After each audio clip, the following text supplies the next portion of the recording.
Welcome to Strip Cover Lit. I'm Adrian Fort. And I'm Dalton Gentry. And I'm still the good-looking one. We are here with you again for another Writer's Quote of the Week.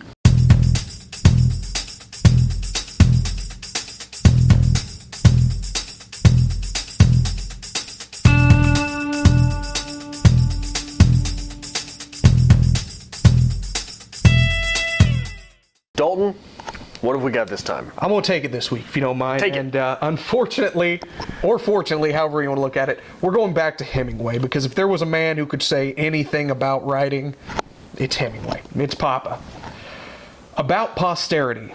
I only think about writing truly. Posterity can take care of herself. What do you think about that? I think it's fairly depressing. Well, absolutely. It's a writer's quote. Fairly bleak. It's Hemingway. What else do you want? But yeah, I think that's true. I think that there are a lot of... I think the best writing is writing which captures its time. When you look at something like F. Scott Fitzgerald, The Great Gatsby in particular, it is writing which encapsulates its time so well, with characters of its time so well, that it has lived forever. So when you try to write forever, who are you writing for? Who are you writing? Yeah.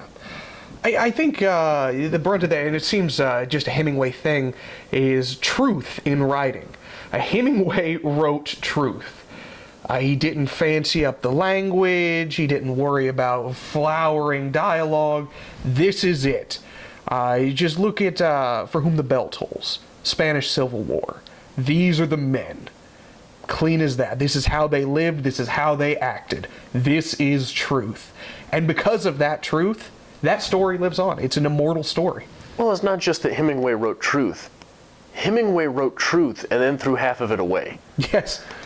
So he uses the word distilled a lot when talking about his own writing. Mm-hmm. It is distilled. And yeah, I think that holds true, and that's why it has lasted so long. I think the dangerous thing that writers tend to get into, and disagree if you will, is you sit down, you write, let's say you have a good writing day, you hammer out 2,000 words, good day, and you're like, it's all trash. It's not good. It's never going to hold up, I'm just going to get rid of it. That's your issue there. Because if it is true, and it is good writing, then in time, it'll hold up for itself. I mean, you may be off, but it just seems like the writer is so worried about every single little thing that they will often get rid of what is good in order to make it canon. Well, that or being so worried about every little thing that you don't put in the things that actually matter. Yes.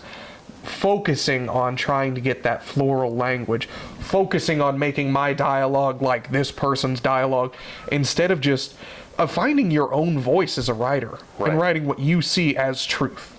Because they are unique voices that live forever.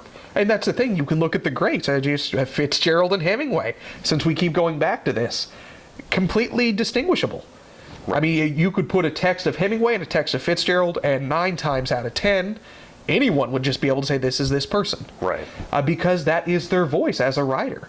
And they speak truths as a writer. Both of them. They are truths to the individual. Yes, and my truths will be different from your truths. But my truths will be better. No, whatever makes you feel better. Whatever makes you sleep at night. So, what quote should we use next? Make sure you comment below and let us know what you think about this one. Make sure you hit the subscribe button. And follow us on Twitter @StripCover. And on Facebook @StripCoverLit. We'll see you next week.